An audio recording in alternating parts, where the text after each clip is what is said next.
You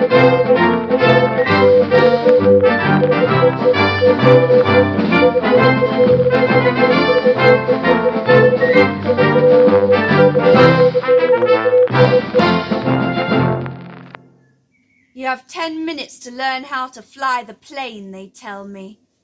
If it's a challenge or a prank, it's a bloody good one. 10 minutes? Well, that's a full 8 minutes more than I'll need, I wisecrack back.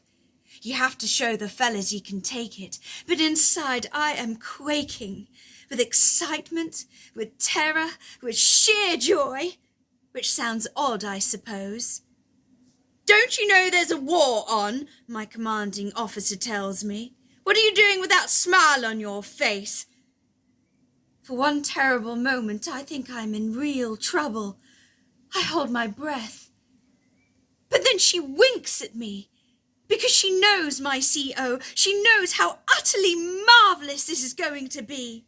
She's like me, or I am like her. That's why she picked me, singled me out. She made this happen. She told the powers that be, women can do more than you have given them to do. If you let them, they will fly. If you ask of them, they will rise to the challenge. They will risk their lives the way men do. And that's when it really hit me, what I was about to do. Fly or die, and by golly I'll die trying. We don't ever know until the last moment what plane will fly or where we're even going.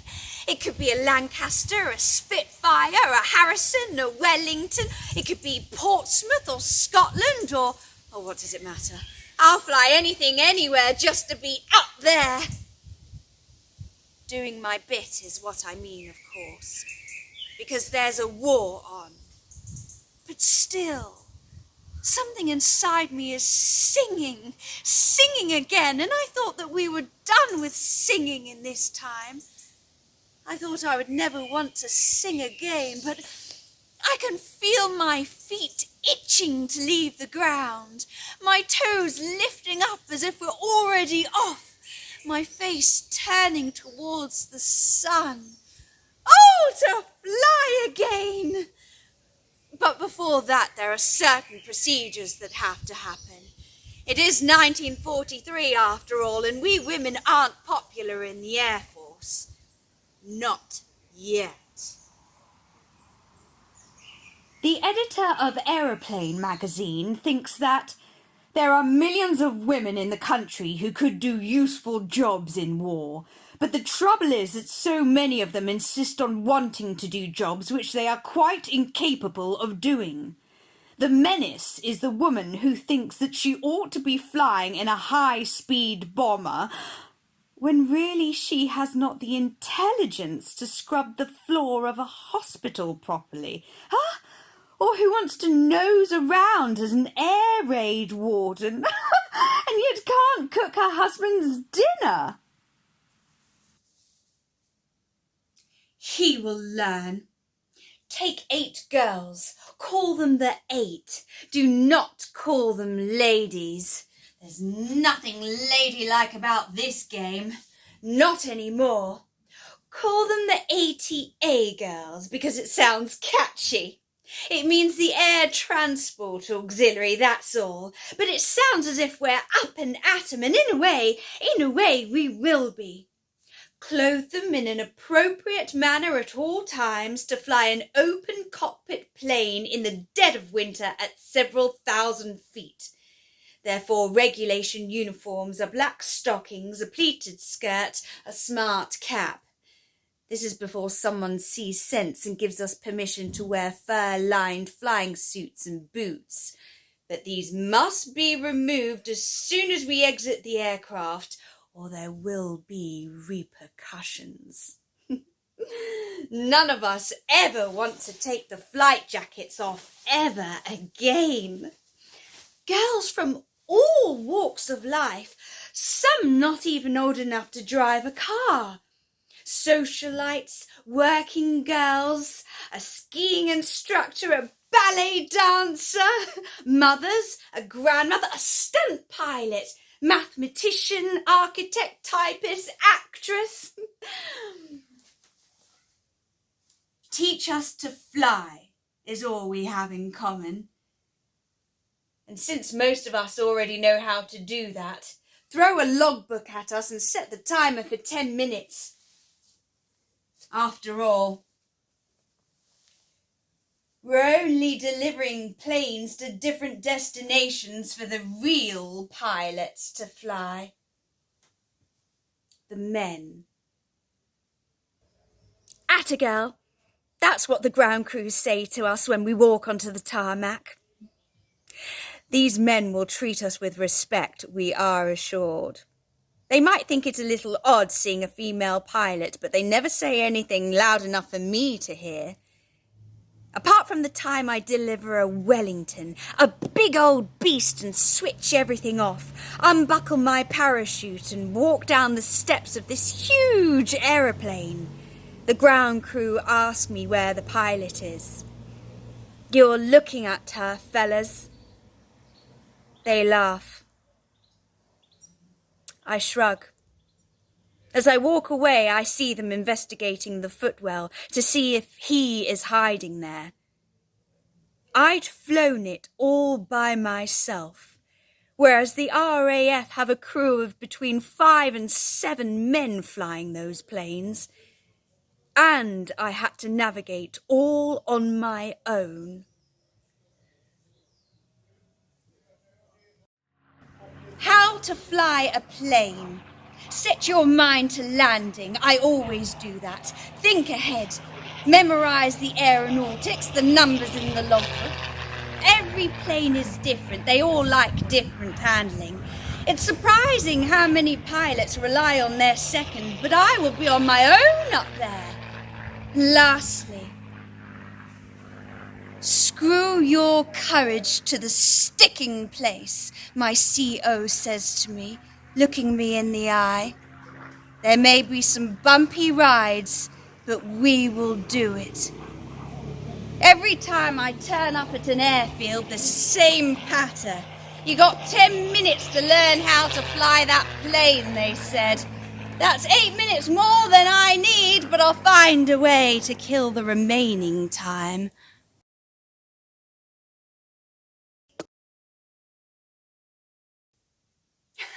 Of course I didn't really do that, but it looks good for the publicity photos.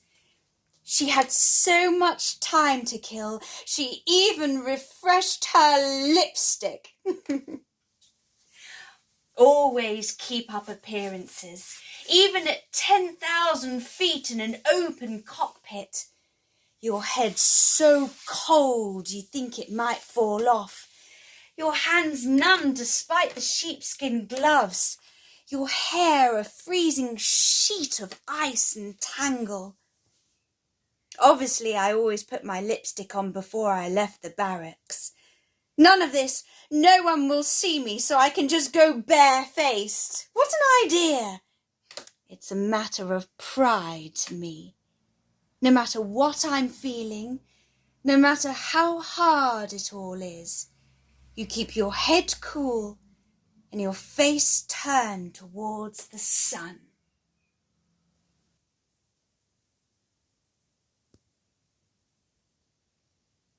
I leave home at 17 and before I know it I'm billeted with a lovely girl. Genie. Just my type. Straight away we were fast friends. I knew her as well as I knew myself, it seems to me. We're two of a kind. Before our first flight, we shake hands and we make each other a promise. If anything happens to one of us, the other goes on. They go on. Because we are on our own in the end. We are on our own up there. It's not terribly easy because I have no radio, just a map and a compass and my own eyes. When I can take them off, the silver and the blue and the great earth laid out beneath me like a painting. That's when I see what it's all for. It's for this land.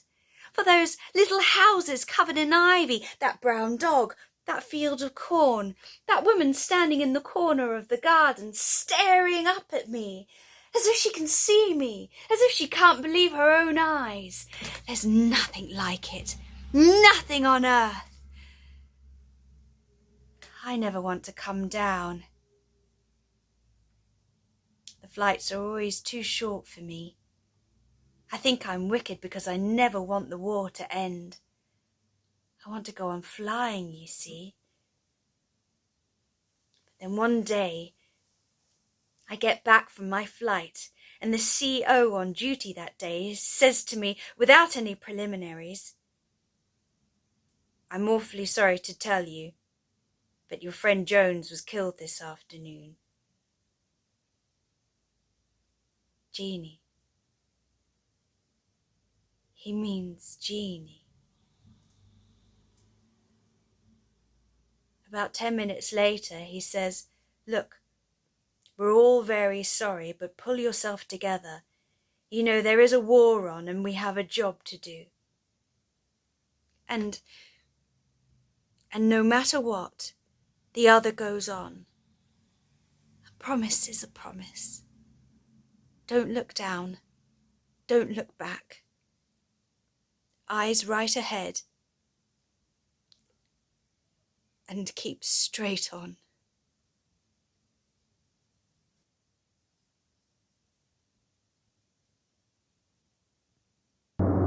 My first ever warplane is the Spitfire.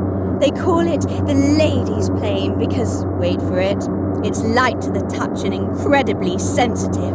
So I get into it expecting a calm, gentle ride when, oh my Christ, it feels like a donkey's kicked me in the arse, and the next thing I know I'm 1,000 feet.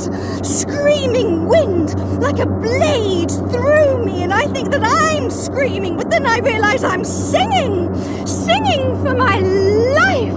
The tears whipped out of me and freezing on the wind, and only the clouds and the silver sky can hear me. And I think of the words that I just heard on the radio.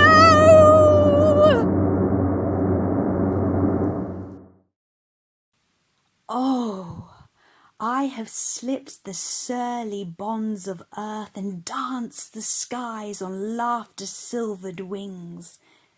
Sunward I've climbed and joined the tumbling mirth of sun-split clouds, and done 100 things you have not dreamed of, wheeled and soared and swung high in the sunlit silence, hovering there.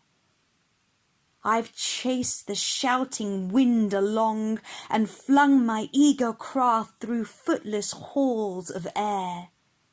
Up the long, delirious burning blue, I've topped the wind-swept heights with easy grace where never lark or ever eagle flew.